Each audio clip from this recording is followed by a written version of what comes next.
A major development in the search for missing 8-month-old Maya Rudd. What Kentucky State Police discovered this afternoon. Plus, the Supreme Court strikes down a federal ban on bump stocks. Why conservative justices say the ATF went too far. And we made it into the upper 80s and low 90s across the area. We'll get a little bit of a break, and I'll tell you when coming up in just a few minutes. Mountain News, first at 4, continues.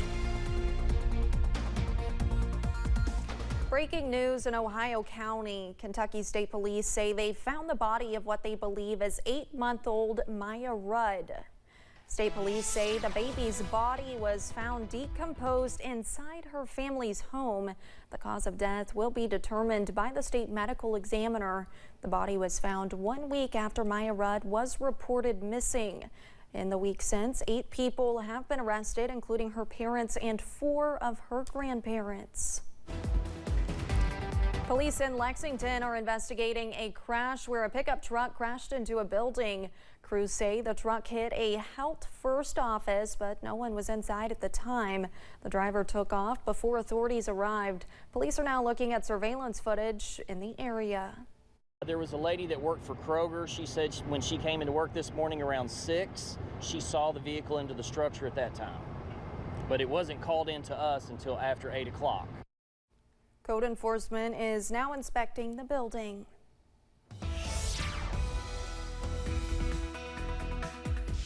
All right, temperatures today were in the upper 80s and low 90s. Some places that hit 90 today was Somerset as well as Jacksboro. Monticello, it says you had a high of 88. You were at 90 earlier. Williamsburg made it to 88.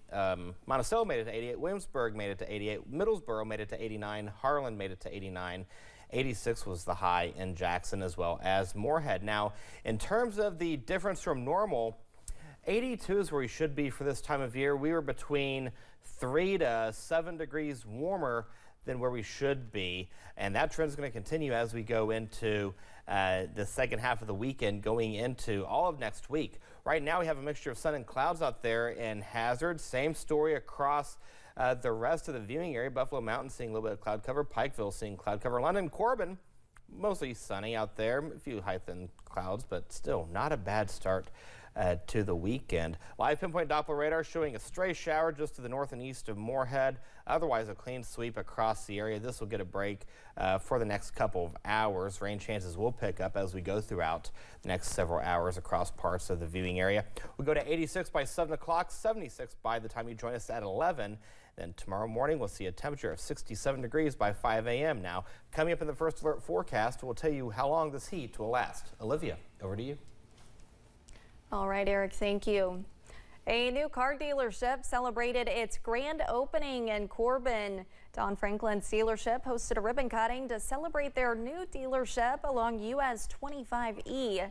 The celebration was joined by Kentucky football players Jalen Farmer and Jamori Macklin signing autographs. General Sales Manager Michael Maston says the grand opening helps them get the name out to the public.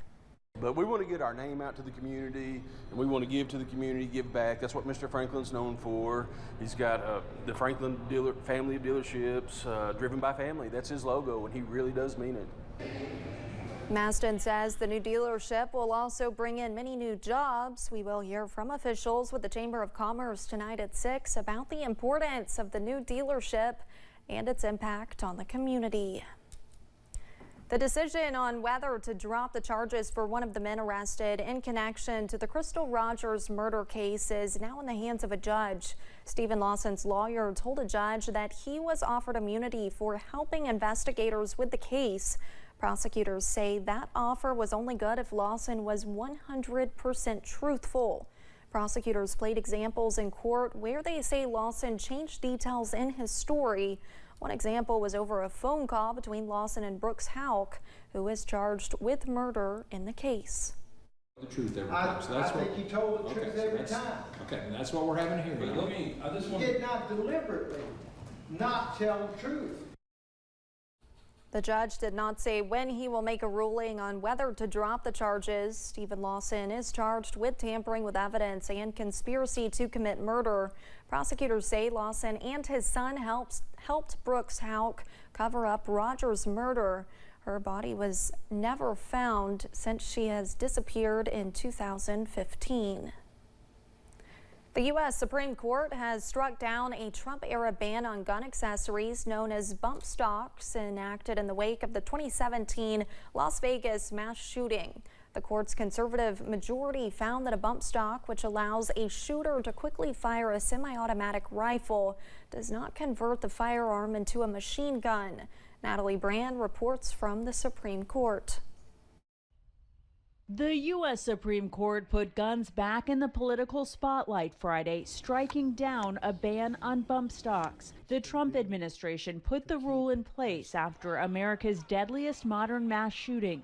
In 2017, a gunman fired more than 1,000 rounds into the crowd at a Las Vegas concert in 11 minutes. The High Court's 6-3 opinion focused on the mechanics of the gun accessory. This is whether or not the ATF, an executive agency, could say semi-automatic weapons plus bump stock equals machine gun, and machine guns are banned under federal law. Justice Thomas, writing for the majority, said a bump stock does not convert a semi-automatic rifle into a machine gun any more than a shooter with a lightning-fast trigger finger does.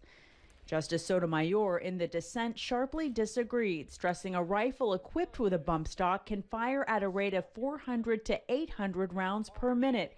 Writing, "When I see a bird that walks like a duck, swims like a duck, and quacks like a duck, I call that bird a duck." Conservative justices also took issue with the ATF writing the rule instead of lawmakers, saying it's up to Congress to amend the law regarding bump stocks. But lawmakers we spoke to on both sides of the aisle don't expect any movement on the issue. Not particularly optimistic. I think it's probably going to be left where it is. The Supreme Court must still rule on another big gun case, deciding whether or not to uphold federal law that prohibits people under domestic violence restraining orders from owning firearms. Natalie Brand, CBS News, the Supreme Court. In a statement following the Supreme Court's decision, President Biden called on Congress to ban bump stocks and pass an assault weapon ban, saying if lawmakers send him a bill, he will sign it immediately. Catherine, Princess of Wales, is making good progress in her recovery against cancer. In a new statement today, Catherine says she expects her treatment to continue into the summer. She also revealed that her first public appearance in months will be at the King's official birthday celebration on Saturday. Catherine added that she's had good days and bad days while undergoing chemotherapy. She says she is hoping to join more engagements over the summer, but acknowledged she is, quote, not out of the woods yet. The American flag is often seen as a symbol of patriotism and freedom. Today we celebrate the red, white, and blue with Flag Day. Lee Waldman shares some beloved traditions and some flag etiquette you should keep in mind. We consider ourselves one of the oldest official parades, Flag Day parades in the United States. The Flag Day Parade in the heart of Appleton, Wisconsin has been celebrated for 73 years. For decades, Corey Otis's family has overseen it all. Flag Day is about celebrating each other, celebrating the community, celebrating America. Iraq War veteran and director of programming for the VFW, Lynn Rolfe III, agrees. He encourages people to show their own patriotism while balancing respect for the flag itself. Do not take a flag and wear it as a shirt or underwear or pants or a do-rag. Other aspects of flag etiquette include having the U.S. flag at a peak above all others. If you are not a veteran or member of the armed forces, standing and placing your right hand over your heart as the flag is presented by the color guard. Don't let the flag touch the ground. Don't draw on or otherwise mark the flag, and don't fly the flag upside down unless there's an emergency.